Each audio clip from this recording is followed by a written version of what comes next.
Os chamados, entre aspas, chakras, como acontece com os centros menores, conhecidos como pontos de acupuntura ou acupontos, abre parênteses, modernamente, abre aspas, campos de vida, fecha aspas, fecha parênteses, são hoje cada vez mais estudados e, inclusive, aparelhos têm sido construídos para detectá-los e avaliá-los.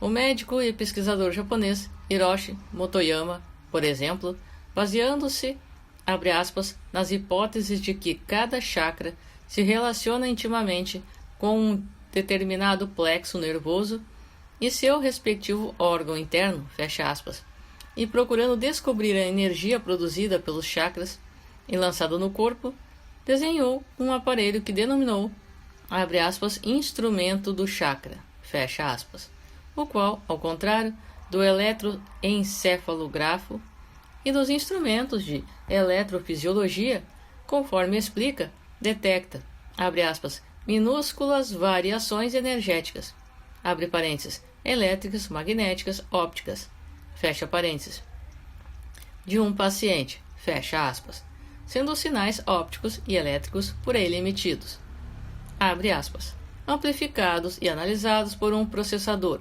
um analisador de espectros de força e outros equipamentos semelhantes localizados no exterior do recipiente, sendo, então, registrados simultaneamente numa fita gravadora de diversos canais, juntamente com variáveis convencionais como a respiração, o ECG, o pleximógrafo e o GSR, fecha aspas, abre parênteses, Hiroshi Motoyama, Teoria dos Chakras, Ponte para a Consciência Superior, 9ª edição, São Paulo, Pensamento, 1993, página 248, capítulo 9, tradução Zuleika T. Wishman Fresh, nota de rodapé.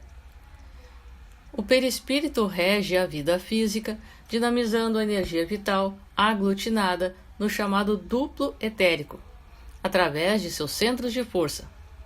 Como estes se projetam no duplo etérico, de natureza mais próxima à do corpo material, refletindo-se neste, torna-se possível sua detecção por instrumentação física. Ver o duplo etérico, capítulo 6. Apresentando a tese, abre aspas, emissão da energia dos chakras da yoga e dos pontos dos meridianos da acupuntura, no 7º Congresso Internacional de Parapsicologia, Gênova, 1975, o professor Motoyama deu a conhecer um mapeamento perfeito dos meridianos via eletrônica, que coincidia perfeitamente com o feito dos chineses há 4.000 anos. E nesse mapeamento, segundo anota o professor Henrique Rodrigues, foi também constatado o potencial de diversos meridianos, abre parênteses, pulmões, intestino grosso, intestino delgado e bexiga. Ver Henrique Rodrigues, A Ciência do Espírito, Matão, São Paulo, Clarim, 1985, citado na página 75, capítulo 3. Continuando. Os positivos resultados alcançados por Motoyama em suas inúmeras experiências dando conta da localização desses centros de energia e de seu significado na economia do todo psicofísico, apresentam-se deveras auspiciosos, contribuindo certamente para a construção de uma ciência mais próxima da realidade do espírito.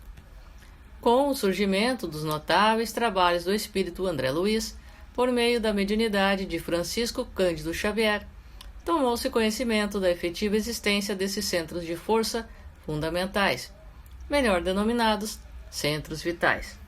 Ensina o venerando instrutor que, abre aspas, o nosso corpo de matéria rarefeita está intimamente regido por 7 centros de força, que se conjugam nas ramificações dos plexos e que, vibrando em sintonia uns com os outros, ao influxo do poder diretriz da mente, estabelecem para nosso uso um veículo de células elétricas que podemos definir como sendo um campo eletromagnético.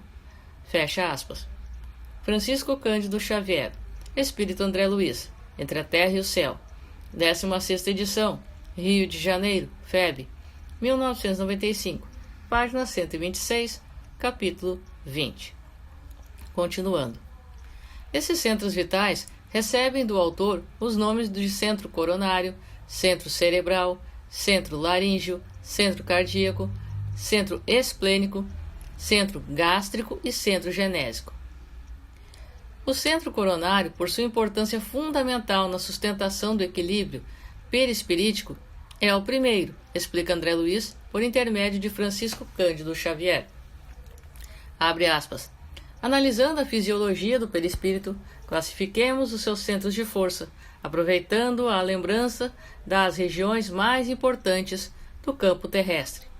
Temos, assim, por expressão máxima do veículo, que nos serve presentemente, o, entre aspas, centro coronário, que, na Terra, é considerado pela filosofia hindu como sendo o lótus de 1000 pétalas, por ser o mais significativo, em razão do seu alto potencial de radiações, de vez que nele assenta a ligação com a mente, fulgurante sede da consciência. Esse centro recebe, em primeiro lugar, os estímulos do espírito, comandando os demais, vibrando, todavia, com eles em justo regime de interdependência. Fecha aspas. Abre aspas.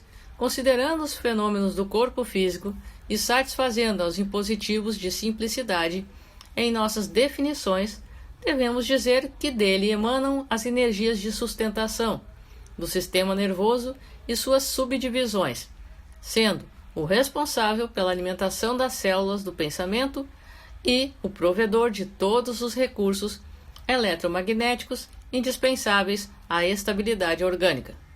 É por isso o grande assimilador das energias solares e dos raios da espiritualidade superior, capazes de favorecer a sublimação da alma. Fecha aspas. Nota de rodapé. Pelas descrições conhecidas, pode-se imaginar os centros vitais como vórtices muito luminosos, cujo movimento poderia lembrar, às vezes, o abrir e fechar, abre parênteses, contínuo e altamente dinâmico, no caso, fecha parênteses, das lâminas de um diafragma de máquina fotográfica. Seu aspecto lembraria, inclusive, as, entre aspas, pétalas do lótus, na poética expressão da filosofia hindu. Trata-se, obviamente, de uma imagem pálida e imprecisa da realidade, mas ajuda a entendê-la. Continuando. Em outra lição, minudencia, abre aspas, temos particularmente no centro coronário o ponto de interação entre as forças determinantes do espírito e as forças físio-psicossomáticas organizadas. Dele parte, desse modo, a corrente de energia vitalizante, formada de estímulos espirituais com ação difusível sobre a matéria mental que o envolve, transmitindo aos demais centros da alma os reflexos vivos de nossos sentimentos, ideias e ações, tanto quanto esses mesmos centros, interdependentes entre si, imprimem semelhantes reflexos nos órgãos e demais implementos de nossa constituição particular, plasmando em nós próprios os efeitos agradáveis ou desagradáveis de nossa influência e conduta. A mente elabora as criações que a circundam, e o centro coronário incumbe-se automaticamente de fixar a natureza da responsabilidade que lhes diga respeito, marcando no próprio ser as consequências, felizes ou infelizes, de sua movimentação consciencial no campo do destino. Fecha aspas. Evolução em Dois Mundos, 13ª edição, FEB, 1993, citado nas páginas 27 e 28, capítulo 2. Continuando. Quanto aos demais centros de força, anota o festejado adutor que o centro cerebral é contíguo ao centro coronário e que, abre aspas, ordena as percepções de variada espécie. Percepções essas que, na vestimenta carnal, constituem a visão, a audição, o tato e a vasta rede de processos da inteligência que dizem respeito a palavra, a cultura, a arte ao saber. Fecha aspas. Abre aspas. É no centro cerebral, salienta, abre aspas, que possuímos o comando do núcleo endocrínico, referente aos poderes psíquicos. Fecha aspas.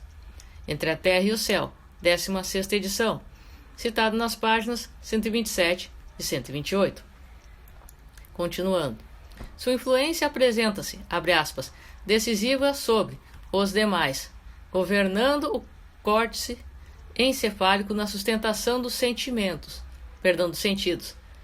marcando a atividade das glândulas endócrinas e administrando o sistema nervoso em toda a sua organização, coordenação, atividade e mecanismo, desde os neurônios sensitivos até as células efetoras.